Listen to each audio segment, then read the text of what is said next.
this evening. We've got two raffles that we're doing this evening. The first is the door prize, which is Dr. Meldrum's books, Sasquatch and Legend of Science. It's also on our website.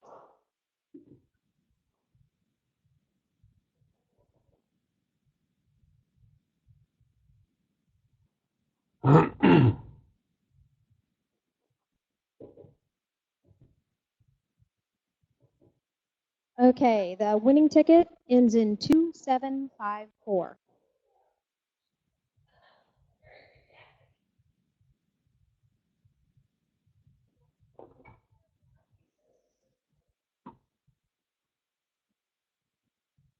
Okay, and the next raffle we have is for the Reds tickets. Jillian, you want to?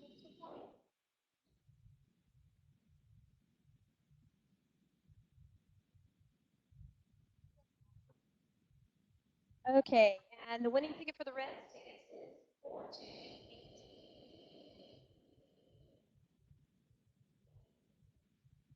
Good job. Congratulations.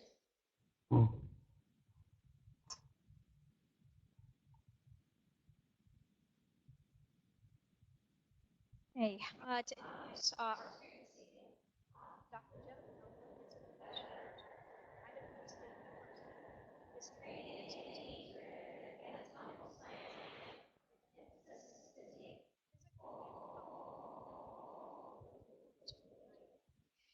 Dr. Meldrum received his master's in zoology from University.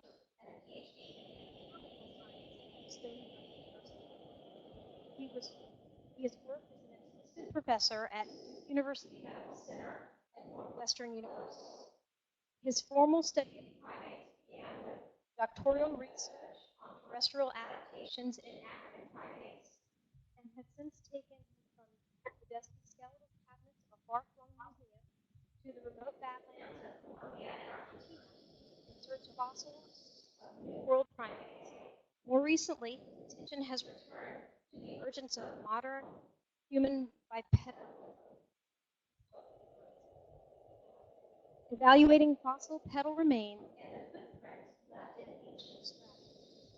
His interest in the footprints contributed to unrecognized Sasquatch, which came into focus when he crossed paths with an unusual set of tracks in the mountains of southeastern Washington state.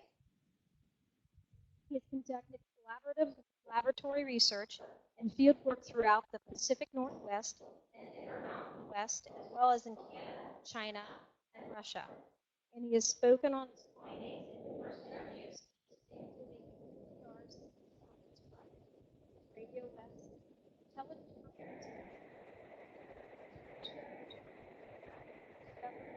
history, sci-fi,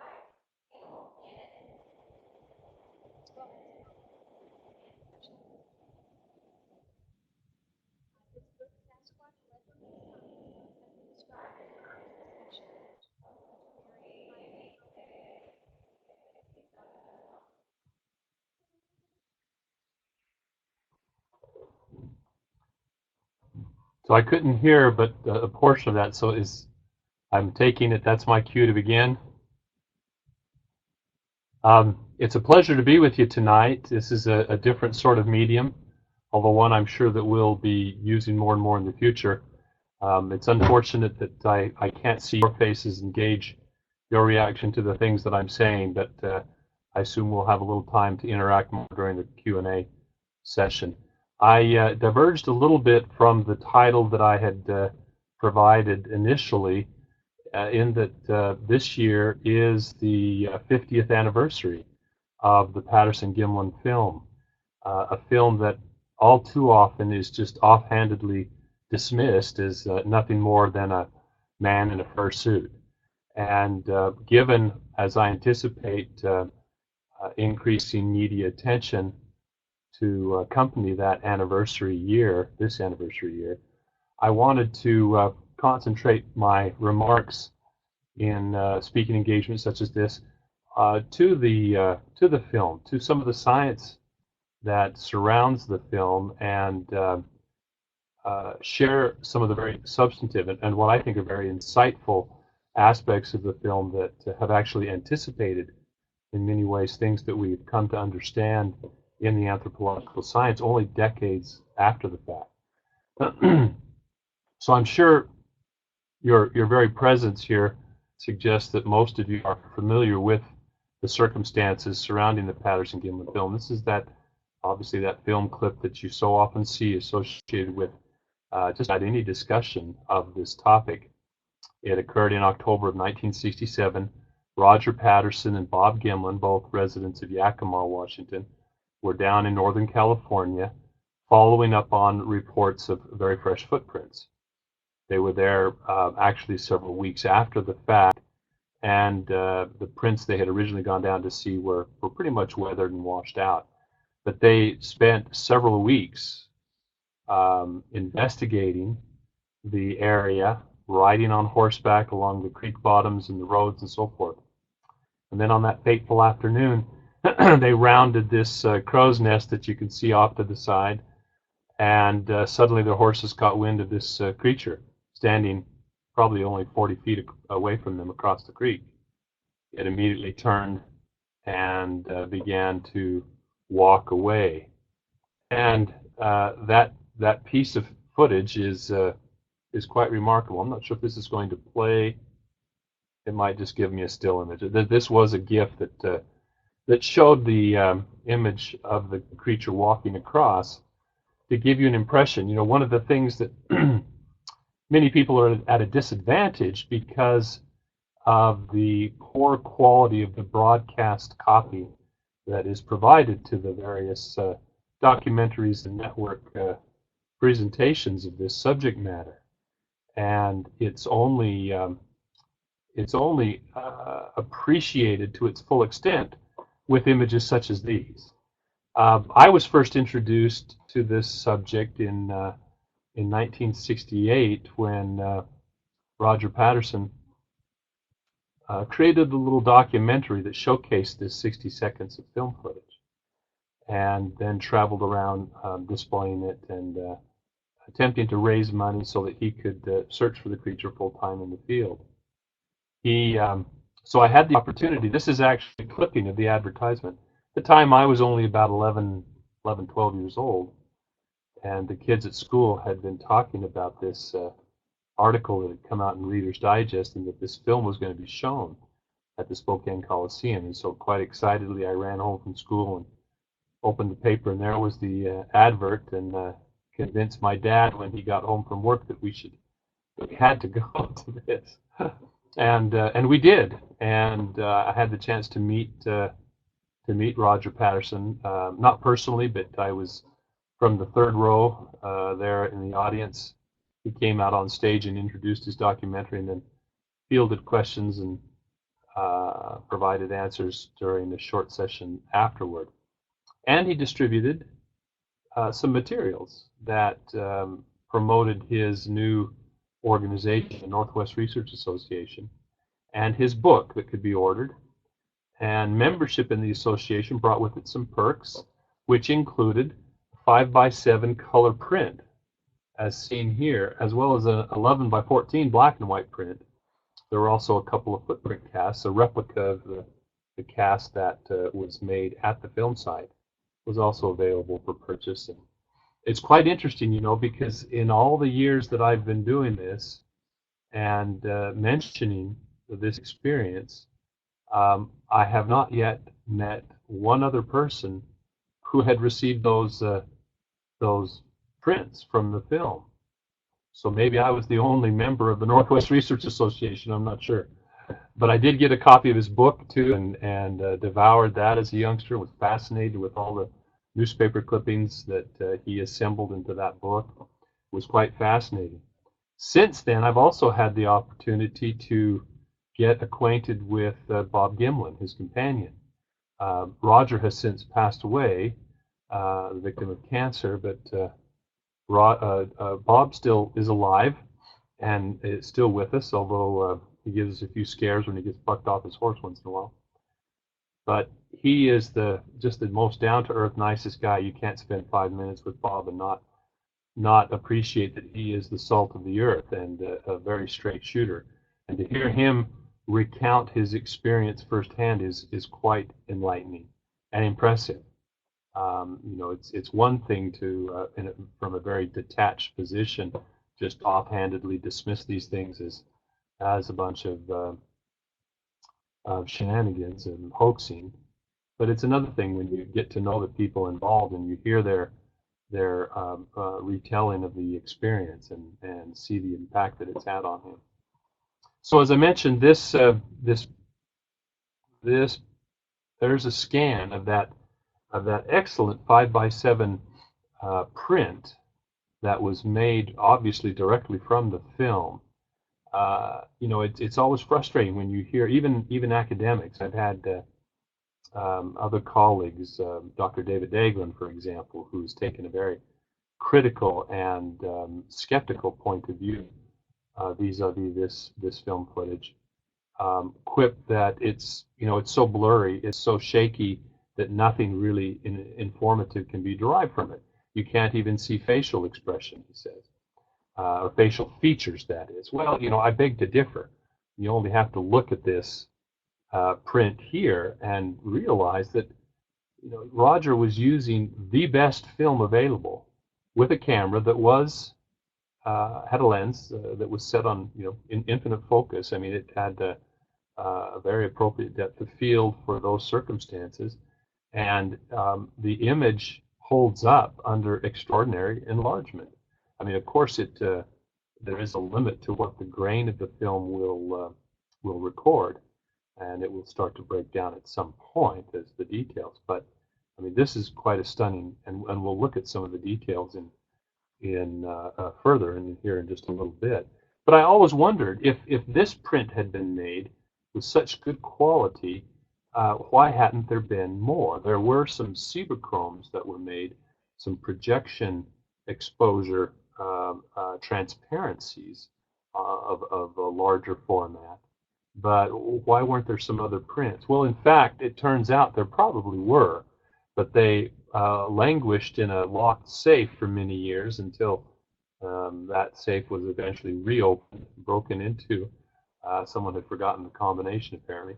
And these frames, these full frame stills, were found in there, and they are remarkable. I mean, the detail that can be seen on the plantar surface of the foot, the posterior view, the musculature. I mean, we'll talk a little later about some of the surface anatomy that can be discerned on this body that speak volumes against it being simply a man in a fur suit in 1967.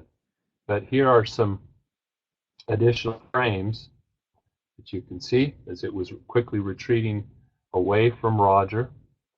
And again, as I said, the quality is really quite amazing compared to the very scratchy, faded, and jostling image that you may be familiar with from the television broadcast versions.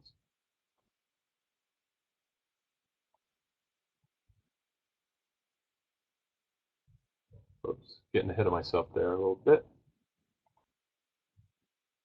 Okay, and then now one point that I want to stress here tonight too is the scientific context. Why was it that the scientific community so absolutely rejected this proposition that this could be a real creature? Well, the timing, the context, the temporal context is absolutely critical, and an understanding of the history and philosophy of the anthropological sciences. In 1967, there was a paradigm, a hypothesis that had a tremendous influence on the understanding of the human fossil record and the history of the human family. And this was called the single species hypothesis. Excuse me. It had been borrowed from ecology, where back in the 1930s, microbiologists had noted that that two species couldn't readily occupy the same niche. Say Gauss was the doctor. Dr. Gauss had Gauss, rather, excuse me, had grown these two species of paramecium. When grown in a identical medium singly, they were happy campers and they thrived. They did just fine. But if they were placed together, combined in that same medium, they started out just fine, but quickly one of them outcompeted the other and drove it to extinction. This was called the principle of competitive exclusion. It was taken up by anthropologists who viewed the hominin niche as being a very singular one, defined broadly by bipedalism, enlarged brain, and above all, culture. And that made it an exclusive club in their minds, that there could be only one species occupying that at any given time. And so human evolution was seen as this sort of linear succession of species giving rise to another and being replaced. So the notion in 1967, when this was the prevailing paradigm, the notion that there could be another unknown bipedal hominin surviving alongside us was just inconceivable. It couldn't exist, therefore it didn't. It didn't matter, the evidence that Roger brought. So it's kind of, if we imagine that paradigm like this wall here, made up of puzzle pieces, there simply was not a place to accommodate the idea, the notion of a Sasquatch, a Bigfoot. What's interesting, though, is that in spite of those kinds of ideas, and we'll see how that has changed, the Patterson-Gimlin film actually anticipated many aspects of our current understanding in anthropology of the evolution of hominins. For example, the mosaicism of a small brain combined with bipedalism. One of the experts at the time was quoted as saying, "Look at this subject on the film, this creature depicted on the film. From the waist up, it looks like a gorilla. From the waist down, it looks like a hairy human. It's inconceivable that such a combination of traits would exist in nature." Well, about a decade later, in the mid-70s, as our understanding of Australopithecines began to grow, and the postcranial skeleton was better represented, one could hear an anthropologist say, "Isn't this curious? From the waist up, it looks essentially like a chimpanzee with a relatively small brain and large jaws and teeth, projecting face. But from the waist down, it looks like a hairy human." But now, wait a minute, 10 years ago, that was inconceivable. So in this respect, it anticipated what we now understand. Next, the retention of midfoot flexibility with a non-divergent big toe. Well, again, it was some of my colleagues have argued against my discussions of the mid-tarsal break, for example, if you've heard me discuss that or read of it, saying that it doesn't make sense to have a non-divergent big toe without a longitudinal arch, because that's why the non-divergent toe arose. The thumb-like qualities of the big toe were lost to incorporate it into a longitudinal arch. Well, now we know, and it's finally becoming accepted. I've been beating this drum based on my research for almost 15 years, that Australopithecines walked on flat, flexible feet with a decided mid-tarsal flexibility, while also having a non-divergent big toe. The deep face and deep jaws, that is, and a very flat face. The specializations of, and we'll talk about this in more detail in a little bit, but the specializations of these durophagus, we described them, durophagus hominins that had these remarkable adaptations for chewing a coarse, rough diet of objects of food, were not fully appreciated and were not discussed until well after the Patterson-Gimlin film. The lack of projecting canines, non-projecting canines in the absence of tools. Back in the 60s, when Ramapithecus was considered to be the hominin ancestor, based on just some scrappy pieces of jaw, which showed a very short canine. But just to show how this power of inference was taken far beyond its justification, with short canines, that must have meant they were using tools. And if they were using tools, their hands must have been freed to manipulate those tools. And they must have therefore been walking bipedally. So Ramapithecus was depicted time and time again as this upright, walking, chimpanzee-like creature with short canines, and often shown with a stone tool in its hands. And 3 out of 4 of those points was absolutely wrong. So this is fascinating to me, the fact that the Patterson-Gimlin film fits into our current understanding of what it is to be a hominin. Here's depicted a robust Australopithecine from East Africa, and looks an awful lot, right down to the stone throwing. If you want to take the anecdotal evidence of stone throwing in Sasquatch, but basically we're looking at a very similar kind of creature in its lack of a material culture, in its bipedalism, but in its retention of much more primitive characteristics of the brain and jaws. So today, that paradigm is shifting. A lot's happened since the 60s, and our understanding of anthropology has expanded. And in the process of these newer discoveries, we have a framework that now accommodates the notion of what I like to call relict hominoids. These persistent populations of subhuman hominin species, hominin or hominoid, depending on how it turns out, the very nature of some of these creatures, like the Yeti, for example. Well, if we go back to that Patterson-Gimlin film for a minute, for me, one of the most striking pieces of evidence consists of the footprints. That's my expertise. That's what drew me into this question. As a student of the evolution of hominin locomotion, specifically bipedalism, and the nature of the footprints, of what it can tell us about the pattern and process by which the modern human foot form has evolved, it was the footprint evidence that was most compelling, most interesting to me, and most compelling. Most compelling in its pervasiveness, it presents a large body of data that can be examined in a very objective and repeatable fashion. We can compare it, and the Patterson-Gimlin film provided that in a remarkable way. We've got not only a very good record of the footprints in the form of photographs and casts, but we have the track maker there also in the film.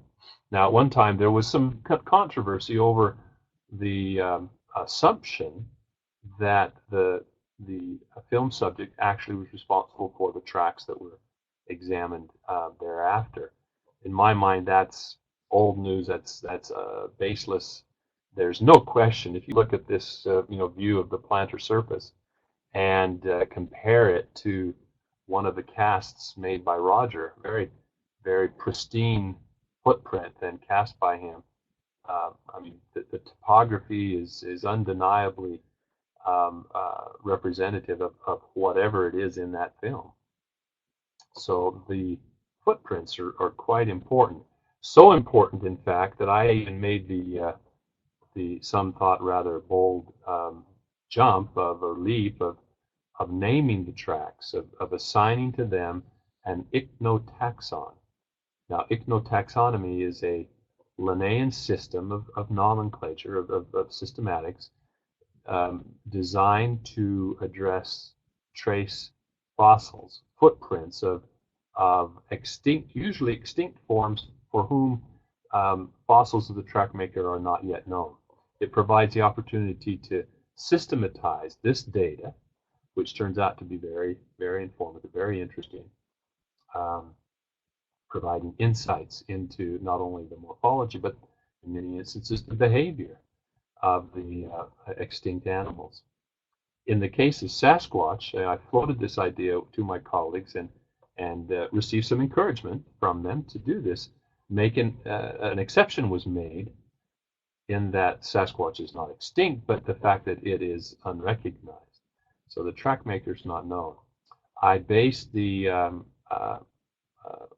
type specimen on the right and left tracks that were cast by Roger immediately after the filming of the subject there on Bluff Creek, and also added to that to that holotype the tracks that were cast by Bob Titmus about 10 days later. And Bob came to the scene with enough material to make 10 footprint casts, and he really stretched it.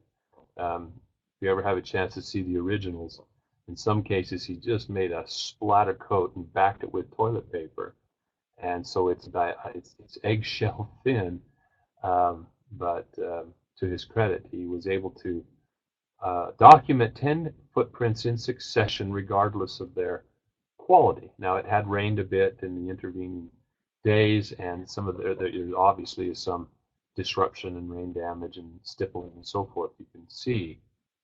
But it's a remarkable record, and one of them in particular turns out to be very, very interesting because it shows a very decided pressure ridge through the midfoot. Now, it's interesting that if we rotate these tracks, and here they're actually depicted in their proper lengths. In the previous illustration, they were all just simply scaled to the same length. But here you can see that there's actually indication of this pressure ridge in several other of the footprints. And in fact, that also helps us to understand the apparent disparity in the lengths, because the proportions of the forefoot leading ahead of that pressure ridge are quite consistent. The variation that we see is almost exclusively there in the degree of imprinting of the heel, and possible slide in at the initiation of the step.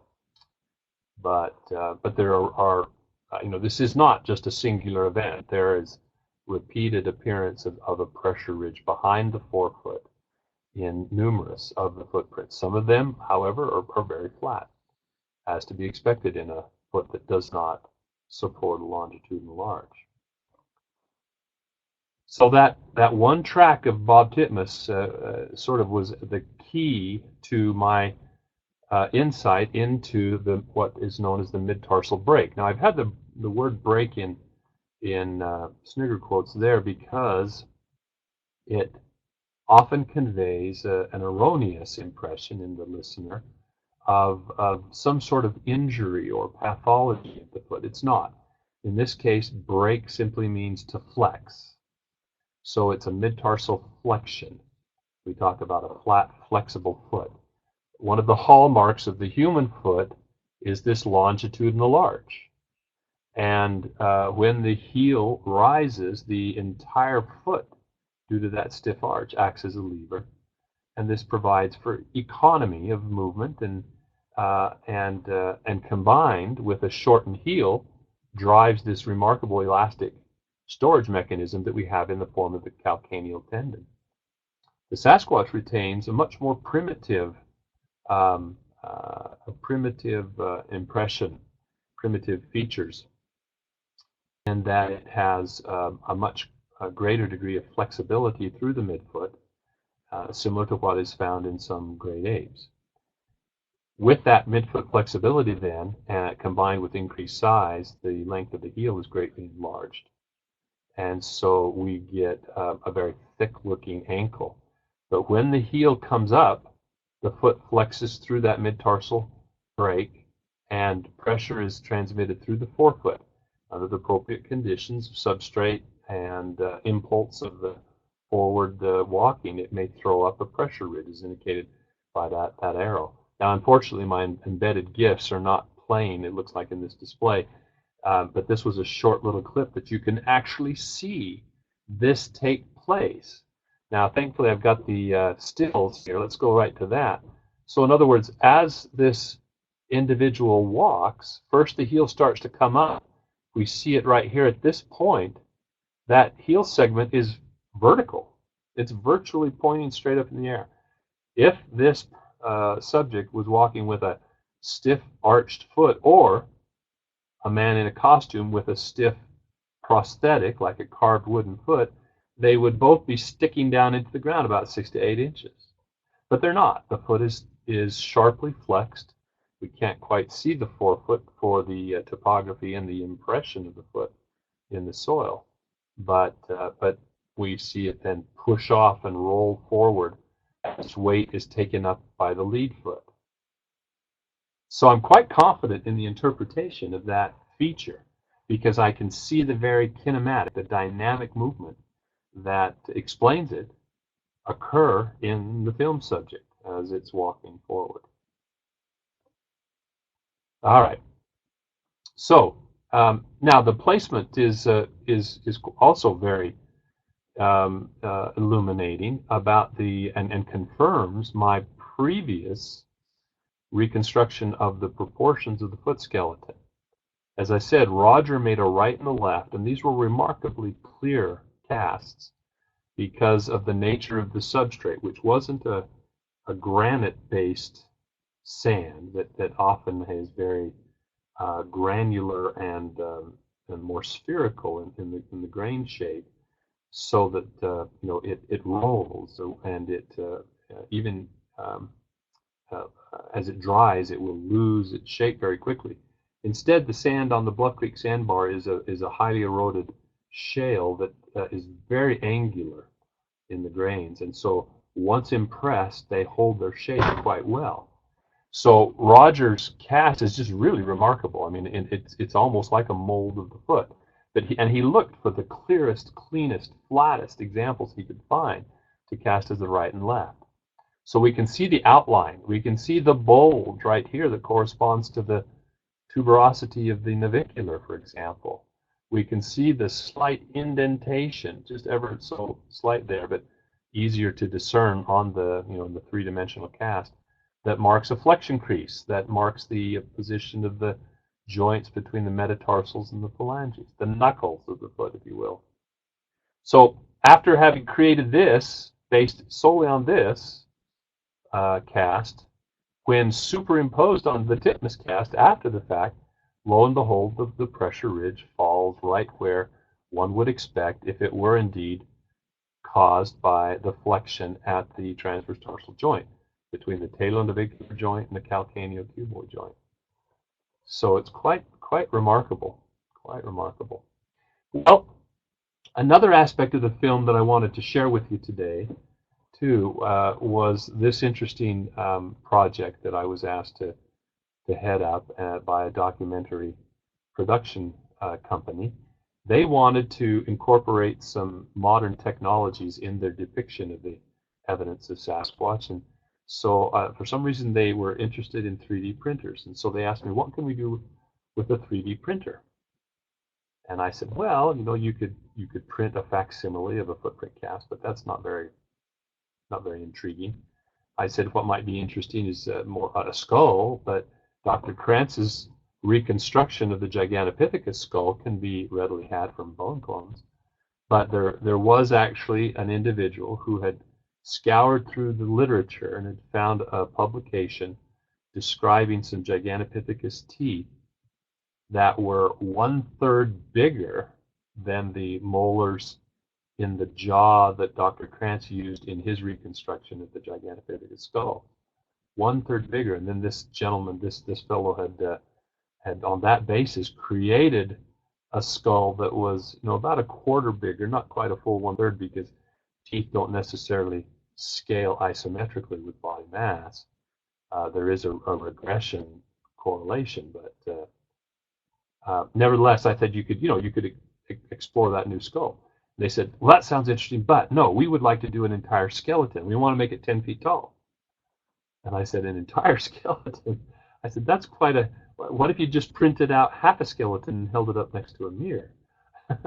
And I said, 10 feet tall, that's pretty excessive. I said, maybe something more like 8.5 feet might be better for an average male Sasquatch. And I said, it'll still be impressive. So I thought, how will we do this?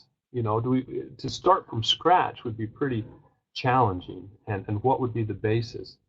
I thought, what if we started from a known skeleton of a very robust, pre-modern hominin, and then edit it, modify it in the computer, modify it digitally. So not too long ago, the complete mosaic of a Neanderthal skeleton was put together, a composite of several specimens, to produce a complete Neanderthal skeleton. And Bone Clones has this licensed, and they offer it. We were able to get permission to scan one of these specimens and then modify it for this purpose. So how are we going to modify it? Well, rather than just guesstimate, I thought, let's take one known, controversial or not, and let's go with the Patterson-Gimlin film subject and use her proportions to modify this Neanderthal skeleton. Well, and a lot of data was already available. John Green had carefully examined the film, and on the basis of tracings of the subject, scaled against a 14.5, and that's probably conservative. Some of these tracks are clearly, the foot's closer to 15 inches in length, which says something about the overall absolute dimensions. But I was only interested in the proportionalities at this point. So based on these measurements, we could at least establish how long should the arms be relative to the legs and the torso, how broad should the shoulders and the pelvis be, etc. All right, and then, but one of the obvious things was we couldn't use a Neanderthal skull. Neanderthals, and I'll explain a little more further on why. So we're going to swap that out. Another skeleton had already been attempted by Ruben Steindorf, who did this for one of the documentaries produced by White Wolf Entertainment and Doug Hychek. And this was his attempt to create a skeleton.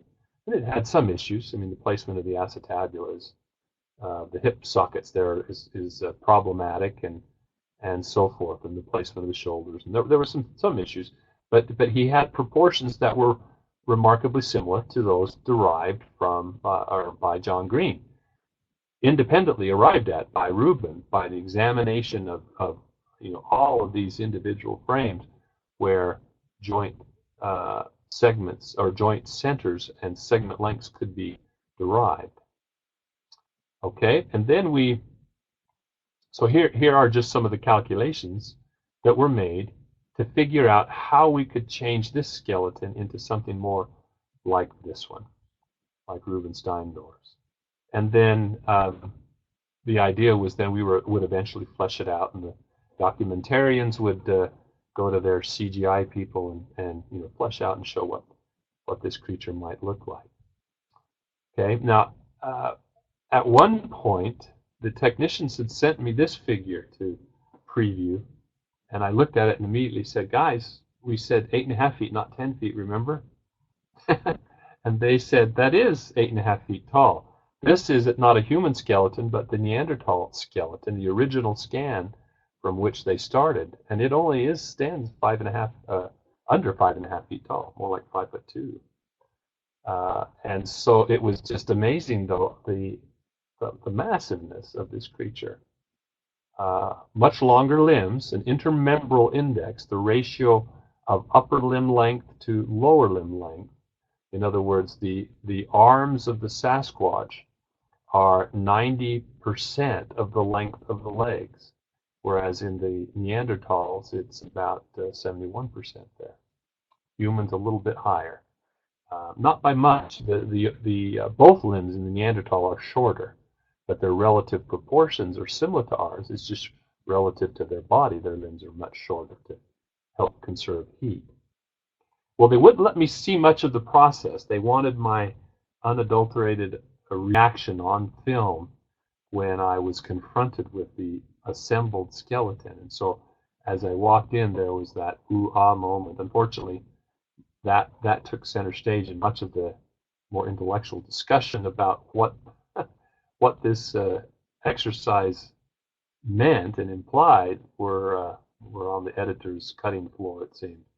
But it was amazing. I mean, it was amazing to walk in and, I'm just under 6 foot, And so this is, 8.5 feet tall. It's off the ground just a smidge, but obviously there would be some soft tissue underneath that skeletal foot.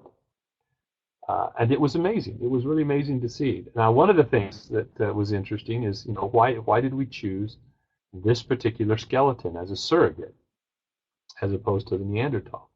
Well, if you look here, you can see the volumes of the brains of these specimens. So human brain size runs between 1,200 and 1,500 cc's. Interestingly, the Neanderthal's brain is actually bigger than ours on average, but it's organized perhaps in a little different way. It has a very different distinctive shape to the skull. Or in just a second.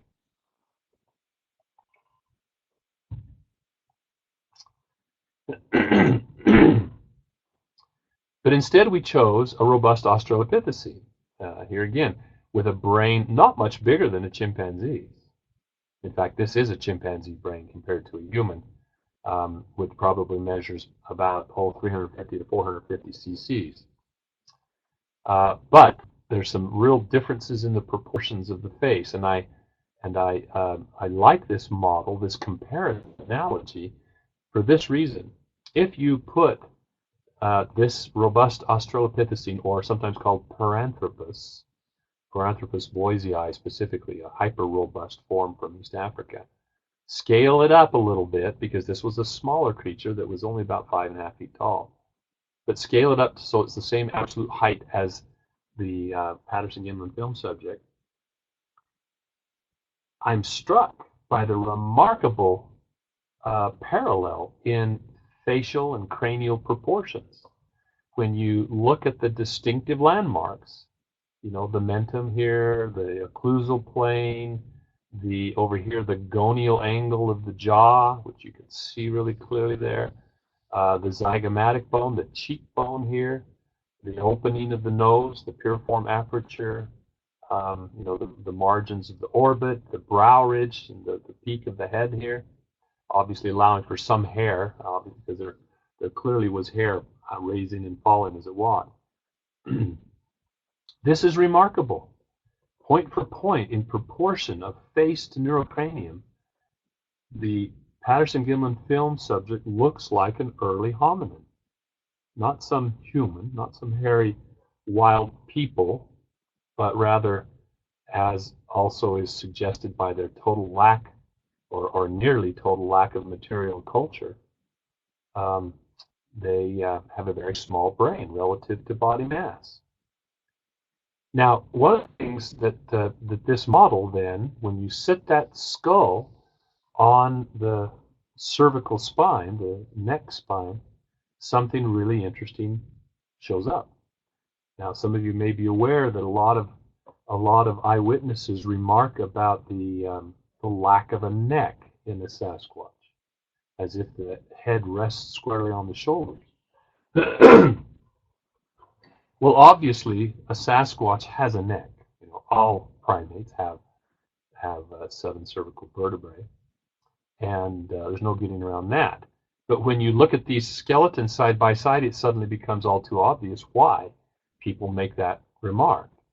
When you set a skull with a tiny neurocranium and a massive face with deep jaws on that spine, the jaws essentially cover up the spine, and the head is almost resting on the clavicle here. Whereas in the human condition, the globular brain case here, spherical brain, and its tiny face tucked under is poised upon this neck, and we're pencil necks. We have a neck that projects up above our shoulders. Now add to that, pardon me. Okay. Well, I got off on a different track here. Back up just a minute. Why those massive jaws? What's the purpose of that deep maxilla and mandible? Well, when we look at the dentition of Paranthropus, as I said, it's durophagus. It's a Cuisinart, as some have said. Look at the size of these premolars and molars. Little tiny stubby canines and peg-like incisors, but massive post-canine teeth as compared with those in a human. Now remember, this is the 5.5-foot Paranthropus.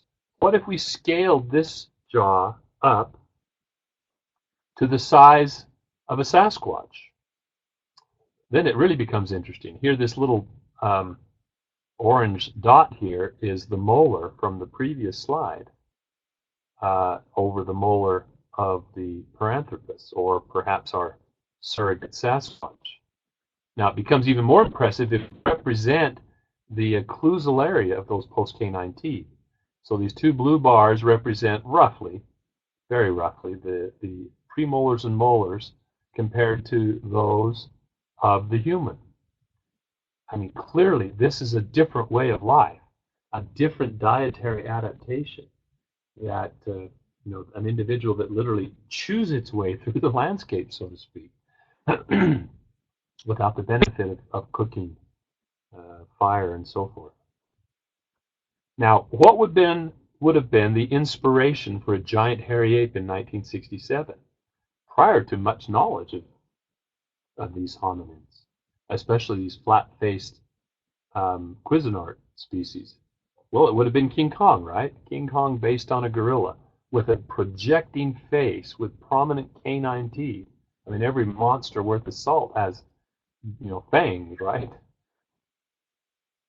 But Roger didn't, if he were to have hoaxed this, or anyone else, didn't follow that pattern at all. Instead, we see this flat face, heavy brow, prominent cheekbones, deep jaws, prominent gonial arch back here for the attachment of the masseter muscles, and a sloping forehead, perhaps with a low sagittal crest, but up here closer, not way in the back like it is in the gorilla, because the muscle fibers that load the post-canine dentition are found more anteriorly in the temporalis muscle.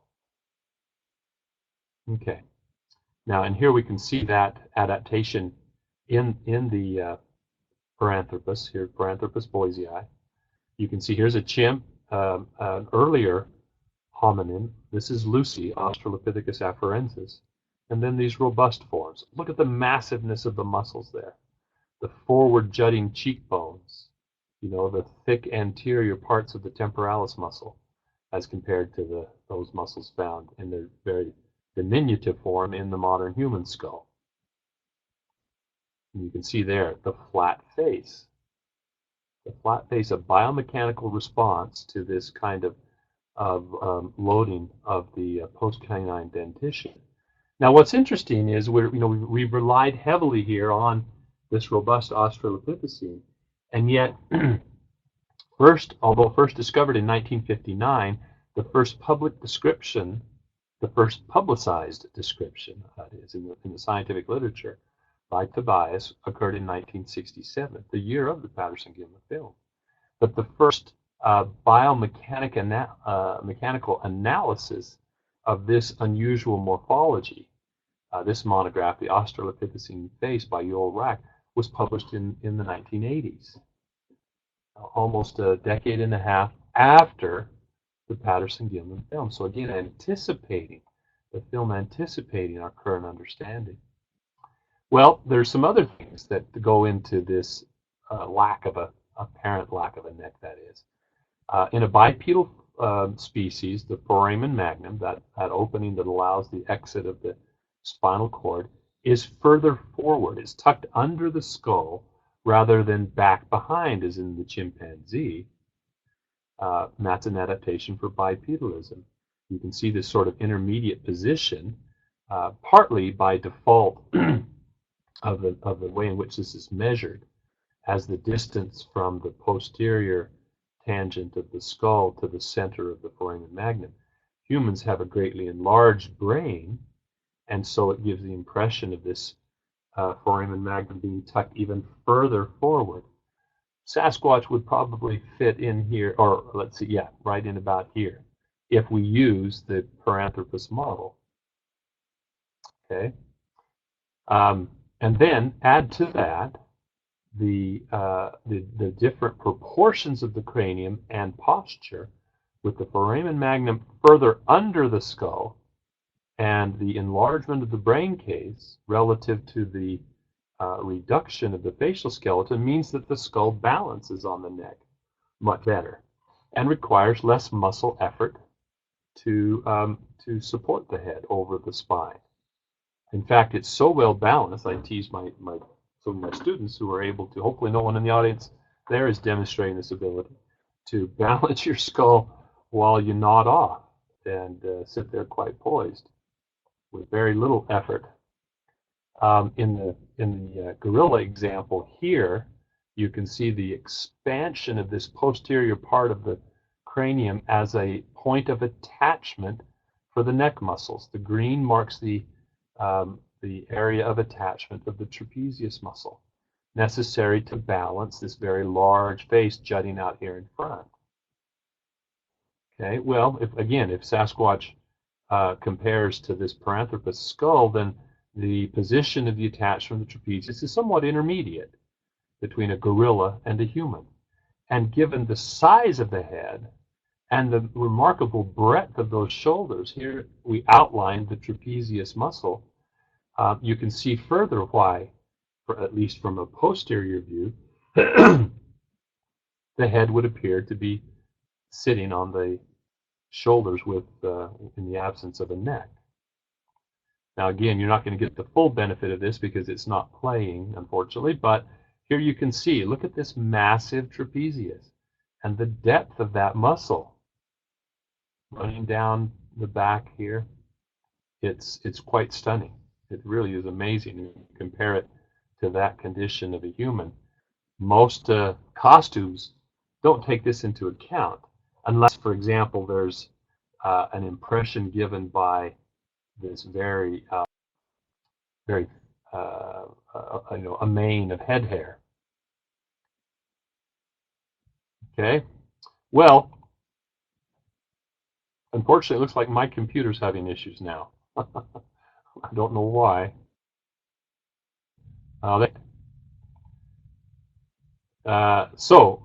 Maybe there's some way that the folks there can turn this on for you. This is a GIF that plays the film in a sized fashion at the proper film speed.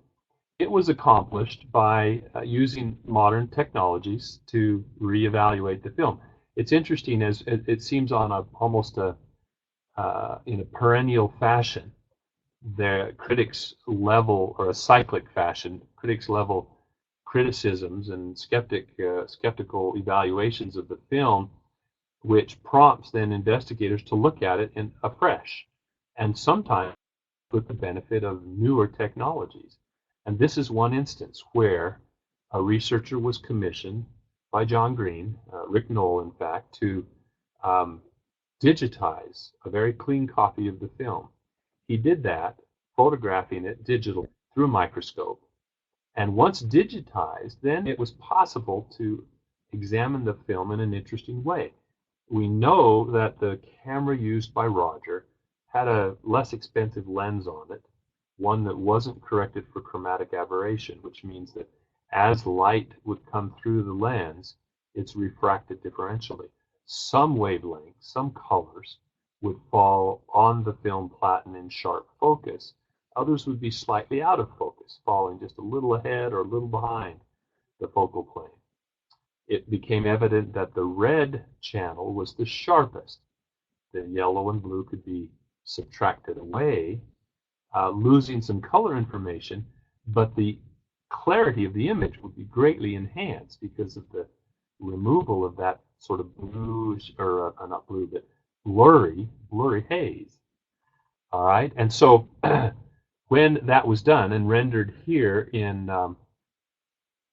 grayscale, remarkable details can be seen. I love to show this to my graduating anatomy students and have them pick out as many anatomical features as they can recognize. Muscle groups, points of attachment, joints, tendons that can be seen crossing the knee, for example.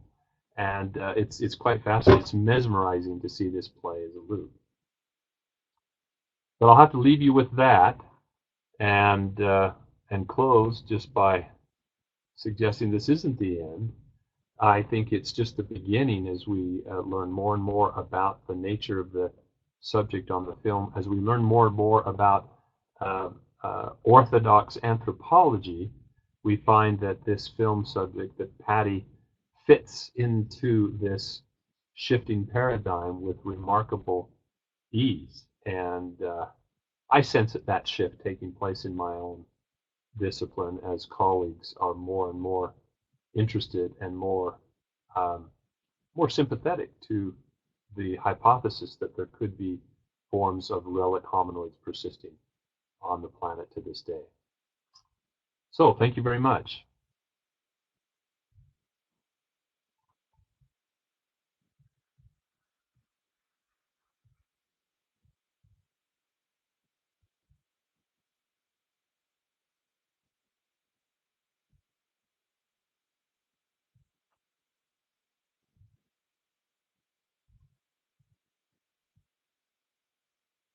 Okay, test, test. Can hear you. Okay, Jeff, we need to find out if you can hear me. I'm really going to try to eat the microphone and see whether you're able to hear me. I can hear you, yes. Okay, so what we're going to do, if we have to, we'll use the telephone as a backup, but we're going to ask you to repeat the question that you hear from me. Reason being that the folks out in computer land would be having the same issue that you have with the audio, going back out. So if you could repeat the question, that means that everybody will hopefully be able to hear it. Is that good? That'll be fine. Super. Okay, questions in the studio here. Anybody?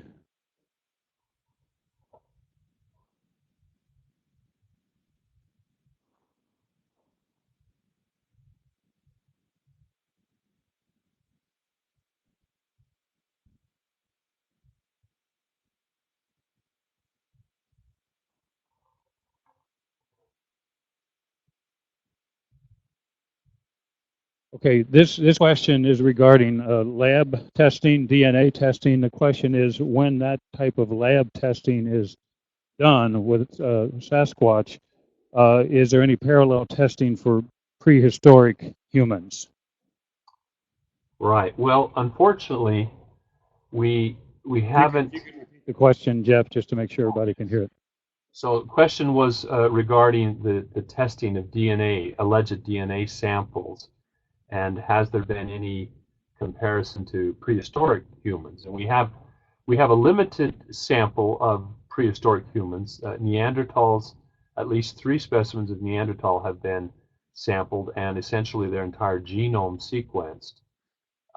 We've added to that the Denisovans, a sister group to the Neanderthals. And there's indications that there might be gene markers of a third as yet unknown, which is probably Homo heidelbergensis, which was the most pervasive species across the old world, leading up to the divergence of Neanderthals, the Denisovans, and modern Homo sapiens. So we're limited, obviously, in the comparisons that can be made. But the problem is we just don't have any confirmed Sasquatch DNA. We had a disappointing showing by 2 investigators, and I won't go into a lot of detail on those. But the first, unfortunately, I think was just a total scam, and the second was the experimental design was not very incisive. Instead, samples were reported that had yielded DNA that were of common wildlife and humans. There were samples that were not accounted for, which I suspect did not yield DNA and so weren't included in the final report. And those are the most interesting because, in some ways, would have been the most interesting because the most common form of tissue that we've had at our disposal has been hair. Sadly, or unfortunately, Sasquatch hair, one of the distinguishing characteristics is the lack of a cellular medulla. And so a shed hair that doesn't have an active follicle or an attached skin tag, say, it is very challenging, if not impossible, to get DNA from the shaft of the hair, and so it comes up. Oftentimes there's contaminants. It's been handled by investigators or other observers, and so it comes out being human. Or in those instances where possibly we've gotten what might be Sasquatch DNA, it is just identified as human because a very limited sampling of the sequence data has been derived. Realizing that chimpanzees, for example, differ from humans in very, very minor ways. A few percentage points of the base sequence. It's imperative that sufficient sampling is done that those very few distinctions can be identified. And that hasn't been done. It's going to take a very concerted effort. It's going to be expensive. It's going to require individuals, researchers who are willing to devote the time and energy to do it at the potential risk of their careers and their credibility. That's part of the problem. I'll stop there. Okay, thank you. We have a question from one of our virtual listeners. Mm-hmm. Question is, have you been on any expeditions lately, or do you have any planned in the future? And if so, where did you go or will you go? Right. Yes, I have. There was a bit of a hiatus when our principal objective in doing field work, our foremost objective, was to garner tissues, collect tissues for DNA analysis. I mean, it seemed that short of a specimen, collecting a specimen by lethal means, the next best way to get at demonstrating the existence conclusively of such a species was a definitive, distinctive DNA sample, DNA sequence. And so that was our goal. So when these other researchers were in the mix, it seemed that our efforts and resources might be better directed at some other undertakings, and so we did. I started a virtual archive of footprints. I began editing a journal to provide a venue for the publication of scholarly academic papers addressing this subject matter and so forth. But since those other two did not yield the results that we'd hoped for, I have been going out in the field more and working with an organization called Big Search. And one of our hopes is to get up in the air and employ aerial survey techniques. We have a helium airship. We're trying to get it outfitted with a thermal imaging camera. We've run into some technical glitches with the camera system, and we're trying to get those worked out so that this summer we can do some of that. On another front, I'm hoping to do some field work in a more far-flung location down in southeastern Asia, doing some archaeological work for possible remains of the diminutive relic hominoid in that part of the world. And I'm not at liberty to discuss those details too much at this point, but we're still trying to navigate through the bureaucratic hoops that are all too often necessary to make something like that happen. So hopefully soon we'll be able to do that. Okay, thank you. We have a question from our producer right here in the studio, who I think is a fan, Dr. Meldrum. He is asking if you can give us any new information about findings in DNA that was collected at Snellgrove Lake. Right. No, I can't really. I mean, it sounds like you're aware of the results that were publicized, and the initial finding based on 300 base pair sequence suggested a single substitution, which was not reported in human genome samples, but was present in chimpanzees, which was interesting, but given the excessive manipulation of the sample in order to purify it and amplify it, it's a very tentative observation. Following up on that, some more of that sample was examined by another laboratory, but at that point, contamination of the sample apparently had occurred. Changes in temperature, moisture, and so forth, and bacteria had grown, and had overwhelmed any remaining DNA. Realizing that it's not, when that circumstance was first described to me, I was very intrigued. The question of a nail board or a screw board, as it turned out to be, and the presence of blood and tissue was very intriguing. But then when I discovered that the nail board had been left leaning against the cabin for over 2 years in the weather and the sunlight, the prospects of finding any remaining DNA, surviving DNA under those conditions, was pretty slim to non-existent. And so the fact that Kurt Anderson was able to get any DNA was impressive, but also suspect in that there's always a risk of contamination and barking up the wrong tree, so to speak. So nothing new to report. No additional. As far as DNA, I would add to that. It's often overlooked that the hairs that we uncoiled, unentangled from those screws were examined by Lynn Anderson, the bear man, and he concluded that they were most similar to human. That they definitely were not bear, but they were grown to length, had never been cut. So he said if I was pushed to label these, I'd have to call them wild people, wild men hairs, which I thought was interesting in itself. Being an anatomist, ultimately we've got to get the DNA.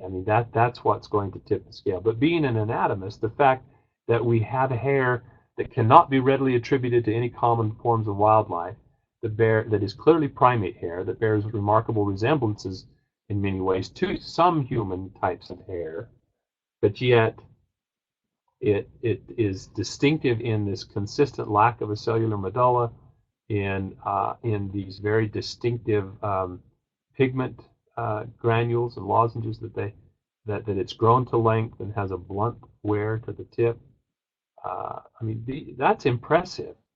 Something is shedding that hair, something that defies identification by our standard conventional means of identifying fibers. Okay, thank you. Other questions here from the studio? Mm-hmm.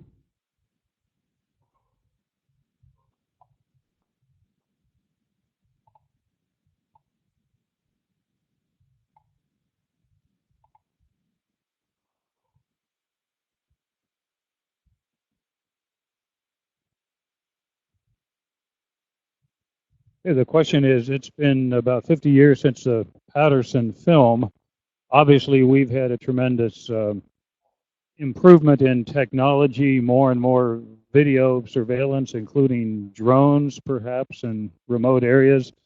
Do you have any thoughts on why we aren't having more sightings at this point? Well, as far as the question is, it's been 50 years since the Patterson-Gimlin film. Given advances in technology, the prevalence of digital cameras and iPhones and drones, why don't we have footage?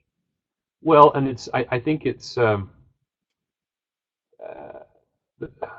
are a number of angles to consider this from, and one is that in fact we do have footage that alleges to show Sasquatch.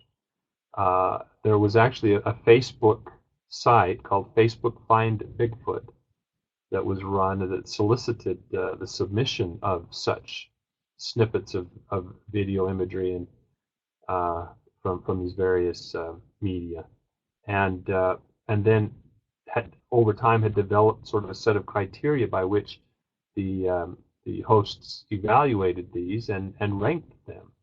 And it was quite intriguing when you watch the top 20, how remarkably consistent they were in subtle details of anatomy, and the way the arm was carried, the way the hand was poised, the way the foot was lifted high, the set of the head on the neck, and so forth, neck and shoulders. Any one by itself was not very convincing, but taken together, they started their consistency started to be quite intriguing, even persuasive. It also spoke to the fact that many of these were just purely by happenstance. The person was not intentionally taking a picture of a Sasquatch, but was videoing something else and caught an image. There was one that's making the rounds right now where a drone is flying up, is doing some scenery shots for some show, and flying up this canyon, and at the side of the creek in the snowbank stands a monochromatic figure that walks away through the snow. And the question was raised: is this a Bigfoot? Well, unfortunately, the resolution is such that we'll never know. The Patterson-Gimlin film set the bar so high as far as photographic imagery goes that most things that are coming out of late just don't even, they pale by comparison. They don't even come near to the quality, and yet we're still arguing 50 years later about the Patterson-Gimlin film. So that's part of it. People are not great photographers in many instances, and what they get is of poor quality or poor resolution. And unfortunately, we have this perennial problem of people who are hoaxing things, and they muddy the water with that. There was a instance up here in Idaho where someone using a drone captured the image of a hair-clad figure darting across the field and into the woods. Well, it was pretty obvious. I mean, it didn't take much scrutiny to pick it out, but it created such a furor. The person didn't realize the hornet's nest that he had kicked, and by posting this, and he quickly posted a retraction and showed how he faked it. And there were quite a number of people with egg on their face, and it was something of a cautionary tale in that regard. But when you combine the poor photographic capabilities of most people, especially if they are aware, cognizant of what it is they think they're encountering, with the rarity of those encounters and those events, it's not surprising that we don't have a more definitive photographic evidence. Okay, we have a question here wondering about your thoughts on TBRC and the work they're doing in Texas, the so-called Big Thicket. Right. I've only been peripherally involved. I have provided some review and commentary on some of their most recent efforts at tracking. I have not heard any follow-up on previous incidents and tissue samples that were allegedly collected, or that were collected of an alleged Sasquatch, that way. So I can't give a really good answer to that question because I just have not been, I have not pursued it myself, and they have not shared more than what I just alluded to with me. Okay, we have a question from one of our online listeners, wondering if there are any known sightings ever told to us from Native Americans. Right. I forgot to repeat the question. So, are there any sightings that are told to us from Native Americans?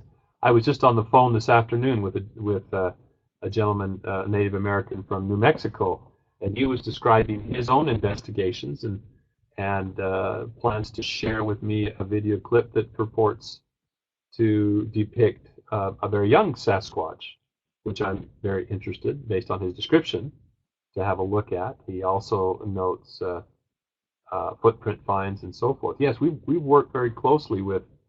I've had the opportunity to work very closely with Native Americans and some First Nations peoples, and hear of their experiences and their cultural perspectives on the phenomenon. And there are many individuals who, while they are beholding to those traditional beliefs, are very curious about the perspective of the scientific perspective on and biological perspective, if you will, about the creature itself and its nature. But absolutely, I mean, it's present in not only in tribal traditions in areas that coincide with likely Bigfoot habitat, but because the prehistory of Native American peoples is such that these there was lots of tribal movement. There are also tribes that are found in areas where it might be unlikely to see a Sasquatch, and no, they aren't present in every state of the Union, as is often reported on in the media.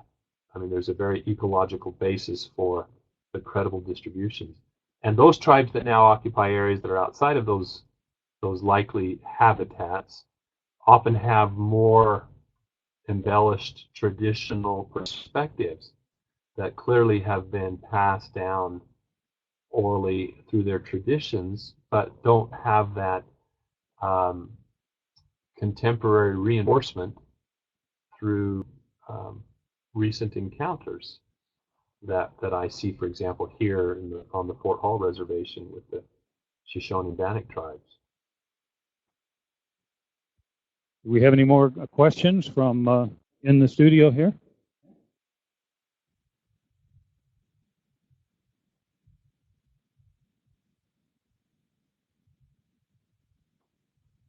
Okay, if you had to suggest, Dr. Meldrum, other than the film, what do you think is some of the most convincing evidence we have of the existence? Right. Well, again, from my perspective, given my background and expertise and interest, I'd have to say, and have always said, is the footprints. I mean, from that first set of tracks that was mentioned in the introduction, where I cast about 7 individual prints, I now have well over 300 footprint casts in the lab, and photographs and videos of many, many dozens, if not hundreds more.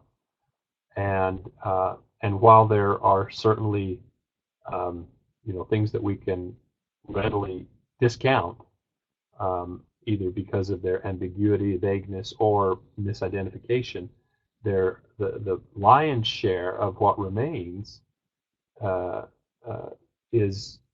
paints a very consistent, remarkably consistent picture of a distinctive morphology that is different from the human. It's not simply an enlarged facsimile of the human track, and they're quite distinctive in their foot form. And just as an aside, I often see people portray footprint evidence that is clearly human. I mean, I cannot see any accommodation for multiple types of Sasquatch or Bigfoot, and to suggest a foot as is depicted in, for example, the Patterson-Gimlin film, which forms the basis of the diagnosis. That was the other important point that I didn't emphasize, the function of the ichnotaxon. Not only does it allow us to put a handle, a name to these tracks, but it requires a differential diagnosis. What are the distinctive features that differentiate these tracks from those of others? And they're quite distinct from human tracks. So when someone sends me a picture and the footprint is only 9.5 inches long, and it has a well-differentiated ball and an hourglass-shaped arch, and the little toes are pressed in to the point they're turned on their sides from shoe wear, I mean, those are not Sasquatch tracks. They're human tracks. We can differentiate. But the presence of these remarkably distinct footprints, spanning not only half century now, but the geography, tracks not only from the United States and Canada, but I had the opportunity to go to China and examine tracks of the Yeren, the wild man over there, tracks that were almost identical to the Titmus tracks, because when he made the footprint cast, the individual had squatted at the side of a bank. Now, if you can imagine, if you were to squat, your foot doesn't remain flat. You rock up onto the ball of your foot. The ball because of the arch of your foot. When a Sasquatch would squat like that, they would rock up onto the forefoot with the foot flexed at the midfoot, and that would potentially cause a pressure ridge, which it did in this case, such that these tracks look almost identical. They're just a little bit broader than the Titmus cast from the Patterson-Gimlin film. And that detail was not lost on the observer at all. He didn't know anything about Sasquatch. He'd never seen a Sasquatch footprint before. But I'd given him, and nor could he speak English, but I gave him a reprint of a paper that depicted those three views of that distinctive Titmus cast with the pressure ridge. And boy, he just came alive and was thumping the page with his finger and pulling on my jacket and nodding his head. And I said, okay. They wouldn't let me look at his tracks until they had us set up for an interview, much like with that skeletal reconstruction. And he opens up his suitcase and unwraps these two casts and brings them out, and I was flabbergasted because they were, it's clearly the same species. It's the same, well, maybe different subspecies. Having been separated by tens of thousands of years, they may have some distinctions, if not hundreds of thousands of years. Who knows for sure? But clearly, the architecture of the Yeren footprint, as exemplified by those two tracks, was perfectly aligned with the basic architecture of the Sasquatch track. Okay, thank you. We are close to our end time here, Dr. Meldrum, and looks like we have one more question from the studio and one more online. So we'll try to get brief answers from you on those and be respectful of your time, because it is almost 8:30. From the studio, a question about are you aware of any other physical evidence in areas where footprints have been found? Any physical evidence, possibly a waste product from a creature, or evidence that the creature was eating anything, just any other corroborating? Well, yes, certainly we're aware of some examples. It's when it comes to waste, or scat, as we call it, the appearance and consistency of the scat is based on two things. Obviously, the anatomy, the size of the creature involved, but also their diet. And being an omnivore, the appearance and consistency of the scat is going to vary with the things that are being eaten. And if anyone out there is familiar with bear scat, for example, I use bear scat, photos of bear scat in my field guide to illustrate this. But in the late fall, when they're eating lots of berries, their scat is loose and studded with and purplish and studded with seeds.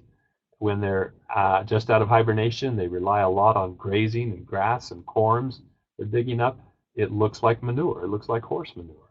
If they get into carrion and they're eating lots of protein, then it's black and looking. So my admonition is, if you're looking for the scat that is still steaming, so we can get DNA, because DNA only lasts about 8 hours before the bacterial action in the scat degrades it, and located between two footprints, probably ones with pressure ridges if they're squatting, that so we can have a good association and know that we're looking at Sasquatch scat. I'll leave it with the scat because of our time constraints. So address the second question if you'd like. Okay, last question we have from our online listeners. Thinking about the majority of the various different sightings that you're aware of that have been reported, can you speak to any commonality, such as time of day, geographic location, etc.? Well, okay. Question is there any commonality to the many sightings as far as geography or time of day and so forth, seasonality. And there've been a few studies that have been done, some basic just summary statistics. The best time of year is in the fall, it seems. The most common time of sightings, October. That may have added to Patterson-Gimlin's success, I guess. Obviously, as I mentioned, there is an ecological basis. Areas that have at least 16, 18 plus inches of precipitation per year have sufficient productivity of the forests that that a large omnivore can make a living. We don't have credible sightings out in the wheat fields of Kansas or in the Oahe Desert of southwestern Idaho, for example. Every once in a while, there are those peculiar sort of singular sightings out of the way.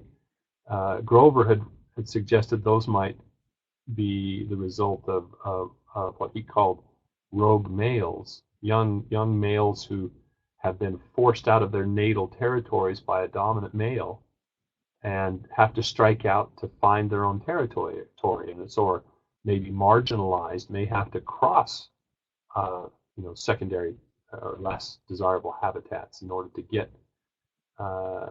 until to bide their time until they can lay claim to a territory of their own.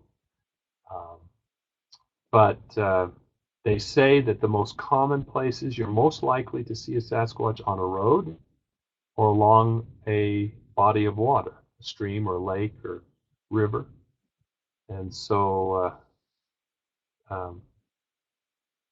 keep that in mind when you're out there. The biggest thing, to bear in mind too is the rarity. There are a lot of sightings, and there are more probably than people appreciate. Many that go unreported. No, when I look at the statistics that are on the BFRO website, for example, for Idaho, I mean that represents a fraction of the things that I have heard had shared with me. I don't document those things systematically myself. I don't I leave that to other people to do, just because I don't see the value in it unless there is associative evidence or it's very contemporary, so that very recent, that it might indicate the presence of a creature in a given area, a given time, recent time. But there are more sightings than people realize, and but still, these creatures must be extremely rare. Without going into the details because of the time, take the state of Idaho, for example. I would guesstimate, I would estimate, I'll give it a proper estimation, that there's probably between 75 and 150 Sasquatch in the state of Idaho. And there's 20,000 black bear in the state of Idaho. So you can see by comparison, how often do you go out hiking in the woods or hunting or fishing or whatever and run into a black bear, unless you're close to a dump or somewhere where they're habituated to human presence or whatever, national park. So if you go out on the weekend, or you hear of these weekend warriors who routinely have Squatch activity on a consistent basis, you have to really wonder. So anyway, there's just some thoughts about sighting.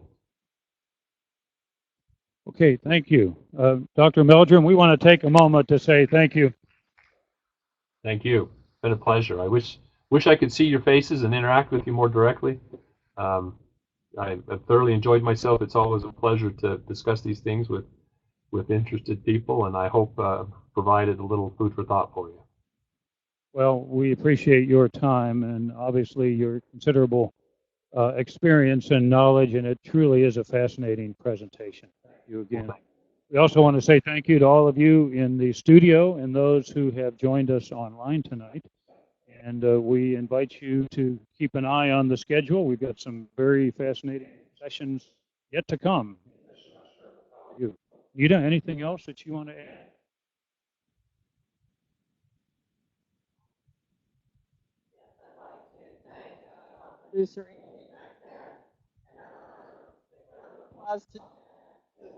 very hard on this. Let's give Jay a round of applause.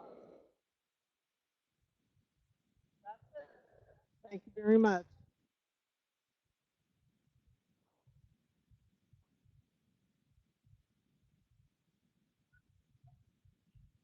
Dr. Meldrum, are you still on the phone? I am, yes. Okay, alrighty. Well, thank you. I just wanted to get away from all of the noise and personally thank you again for joining us. It really is fascinating. Well, I appreciate it. It's a great opportunity, and thanks for sharing, and hope it met your expectations. Absolutely. It was very well received from what I could tell. So thanks much. Good. Best of luck with everything. Okay, thank you. Bye-bye.